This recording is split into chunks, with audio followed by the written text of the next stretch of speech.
হাই everyone, কি খবৰ? ঘৰত গৈছিলোঁ, ঘৰৰ পৰা মানে দুপৰীয়াতে ঘূৰি আহিছোঁ, 3টামান বজাত ঘূৰি আহি পাইছোঁ আৰু তাৰ পৰা অলপমান বস্তু লৈ আহিছিলোঁ। এই পাতটো চিনি পাইছেনে? এইটো পাত,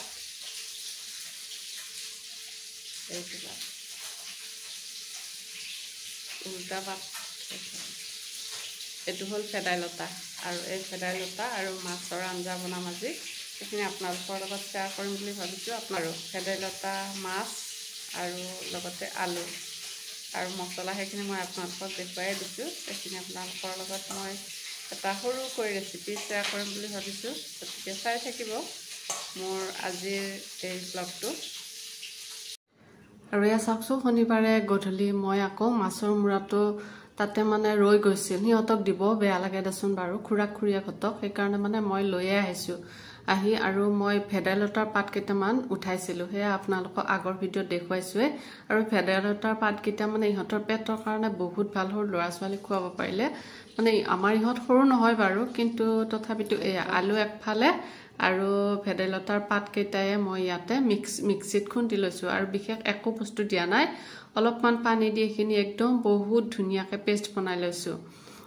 আৰু এইটো এটা মহৌষধ আৰু এই ঔষধটো বহুত বেছিকৈ নালাগে, অকণমান হ'লে হৈ যায়। গতিকে মাছ ভাজা তেলখিনিতে মই মাছৰ মূৰাটো আৰু এক টুকুৰা মাছ আছিল, সেইখিনি মই ভাজি লৈছোঁ। বহুত বেছি মানে ডিপ ফ্ৰাই কৰা নাই, অলপমান লাইট ফ্ৰাই কৰিছোঁ।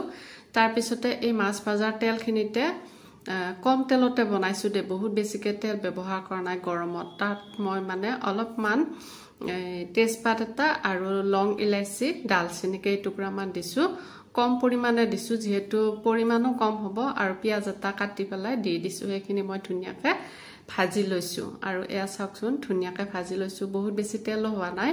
আৰু একফাল আলু যে আছিল, বইল আলু, এইখিনি ভাতত দি পেলাই মই আলুটো বইল কৰি লৈছোঁ আৰু একফাল ইয়াতে দি দিছোঁ আৰু একফাল এইখিনি মানে দুখুৰি অকণমান ইহঁতৰ হাতত পৰিবৰ কাৰণে একফাল এনেকুৱাকৈ দি দিছোঁ।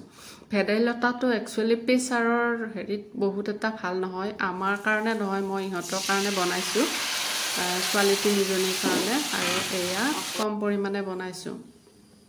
আৰু এয়া চাওক, মাছখিনিও দি দিলোঁ আৰু এইখিনি এনেকুৱাকৈ মছলা নোহোৱাকৈ বনাইছোঁ। খাবলৈ যে ইমান টেষ্টি হৈছিলে, অলপমান বাৰু টেষ্ট কৰি চোৱা হৈছিলে, বহুত ভাল লাগে। আপোনালোকে ভেদাইলতাৰ পাত যদি খোৱা নাই, এনেকৈ খাই চাবচোন। কেঁচা পাতকেইটা মিক্সিত পিচি লৈ ধুনীয়াকৈ আঞ্জা আকাৰত বনাই খালে পেটৰ বিষ চিষ বা যিকোনো বেমাৰ আজাৰ পেটৰ কাৰণে বহুতেই ভাল আৰু ভোকটোও চলে।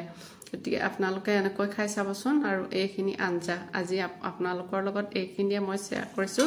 এখন মানে নতুন আঞ্জা, এই আঞ্জাখন বহুত ভাল আৰু সদায় খোৱা বস্তু নহয় বাৰু, কেতিয়াবা খায়।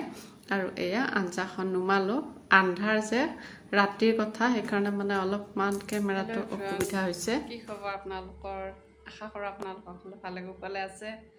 আজি গুৰু পূৰ্ণিমা হয়, ৰবিবাৰ, জুলাইৰ আজি 21 তাৰিখ। আৰু আজিৰ দিনটোত মই ভাবিছোঁ অকণমান সত্যনাৰায়ণৰ পাঁচালি অলপ পঢ়োঁ, সেইটো কাৰণে মানে অলপমান যা যোগাৰ কৰিছোঁ। প্ৰথমতে মন্দিৰটো চাফা কৰিছোঁ, মানে বহুত সময় লাগিল, ভিডিঅ' কৰিবলৈ পাহৰিয়ে গ'লোঁ, মানে চাফা কৰাৰ দৌৰা দৌৰিত।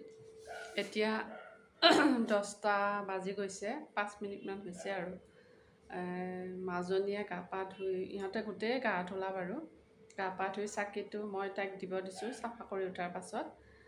দেৰি হৈছে যে, সেইকাৰণে মানে চাকি এগছি, আমাৰ নৰ্মেল চাকি গছি জ্বলাব দিছোঁ।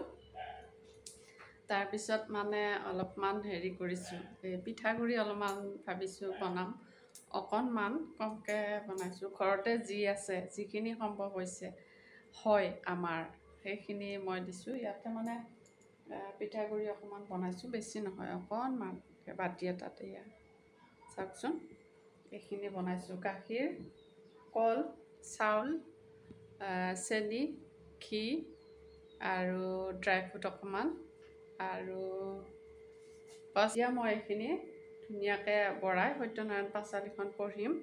আৰু ভগৱান সন্তুষ্ট হ'লে চব সন্তুষ্ট হয়। একচুৱেলি মনটো সন্তুষ্ট হ'ব লাগে। মই সেইখিনি কৰি ভাল পাওঁ, ভাবিছোঁ আপোনালোকৰ লগতো অলপ শ্বেয়াৰ কৰোঁ।